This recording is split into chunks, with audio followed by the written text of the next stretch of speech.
The air in the reclaimed substation hums, thick with ozone and the ghost of hot metal. A single neon tube, the color of a fresh bruise, flickers above the console, casting long shadows across hand-labeled vinyl sleeves. Outside, the city breathes a low, mechanical sigh into the night. Black Star Pirate Radio. St. Mary checks in at 90 degrees and sunny. Wind check, southeast at 4 miles an hour. This 14 June event, a birthday celebration for the former president at the White House, featuring a UFC bout, exposes the leveraging of federal property for private spectacle and political gain. It blurs the lines for millions of viewers between state power and entertainment, potentially normalizing the use of civic institutions for personal brand promotion. This event affects the very perception of the presidency, eroding the structural integrity of a nonpartisan office and setting a dangerous precedent for future administrations. Hold that thread. Next signal. Burnham steps back from past calls to end. It's a modern-day gladiatorial show, a Roman circus for the digital age, projected onto the sacred space of civic power. The imagery evokes a strongman cult, echoing historical shifts where leaders became entertainers rather than servants, consuming the public's attention with bread and circuses. Anansi illuminates the spectacle. Lex, detail the specific mechanisms of this architectural erosion. How does this event specifically undermine the idea of the White House as a public trust? By conflating a deeply partisan political celebration with a federal landmark, it devalues the symbolic weight of the White House. It suggests that national symbols are merely backdrops for private interests.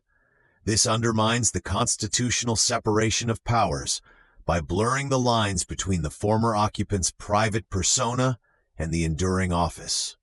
The No Kings counter-event, featuring artists like Betty Midler and Patti Smith, directly challenges this by asserting a different civic architecture, one built on community and shared values rather than individual cults of personality. Precisely. The show is the message. It's a carefully crafted myth of power, a performance designed to bypass rational thought and embed itself directly into the collective unconscious, replacing the notion of public service with personal dominion. It's a trickster god demanding tribute in the halls of governance. Patching in a caller. You're on the signal. But what's the actual cost to the public beyond the optics? Is federal property being misused? Or is this just another political rally that just happens to be staged at a symbolic location with no real consequence? That's the core tension, Auditor. The cost isn't just financial, it's the erosion of institutional trust and the blurring of civic boundaries. The consequence is a public increasingly unable to discern between governance and entertainment, between the enduring state and fleeting political figures. A viable alternative would be for any former president to host such events exclusively on private, campaign-funded property, maintaining the symbolic integrity of the White House, and for Congress to establish clear, legally binding guidelines on post-presidency use of federal property to prevent such future co-option. The transmitter pops once, adjusts, holds, ozone drift, the signal is still here. Our chosen next move. We're activating the Civic Transparency Protocol to cross-reference White House visitor logs and event permits for 14th of June against public campaign finance disclosures, flagging any discrepancies in resource allocation or funding sources, and highlighting the No Kings event as an alternative blueprint for community building. From political spectacle to policy shifts, let's turn our gaze to economic structures. A policy shift echoes across the Atlantic, impacting the most vulnerable. Andy Burnham, mayor of Greater Manchester, has reportedly stepped back from past calls to end the no recourse to public funds (NRPF) condition for immigrants. This impacts an estimated 1.3 million people in the UK, often leaving families, including children, in destitution. The policy, regardless of intent, risks creating a two-tiered society where basic human needs are contingent on immigration status, leading to increased homelessness, severe health issues, and exploitation for those without a safety net. This is a direct challenge to the structural self-worth and autonomy of individuals. Anansi frames the emotional weight. Lex, what are the political and economic vectors driving this specific rollback, particularly for a local leader like Burnham? Debrief like designers, log the friction, script a small rule bend, and try it live. Signal coming in.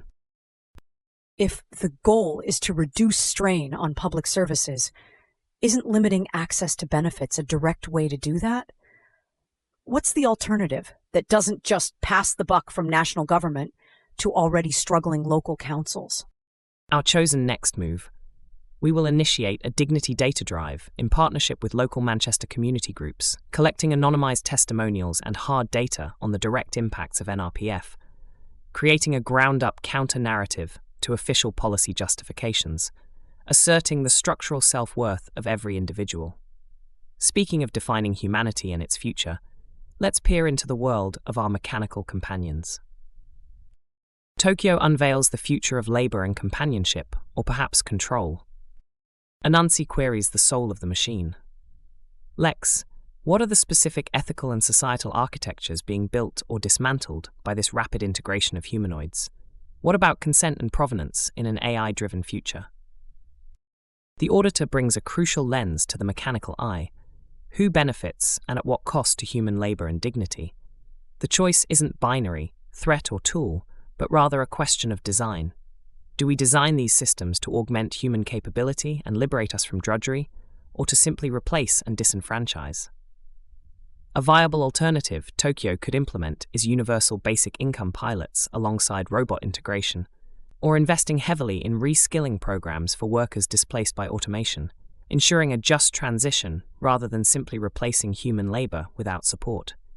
This builds resilient inner and civic architectures. Our chosen next move, we will launch Project Empathy Circuit, designing open-source, ethical AI guidelines for humanoid development, focusing on consent and interaction and data provenance for user information, pushing for a human-first robotics framework that prioritizes dignity and autonomy in the design of our future. Black Star Pirate Radio. Continue the signal at TogeeVision.com. Tune in, Sparks and Stories, Gig Passport.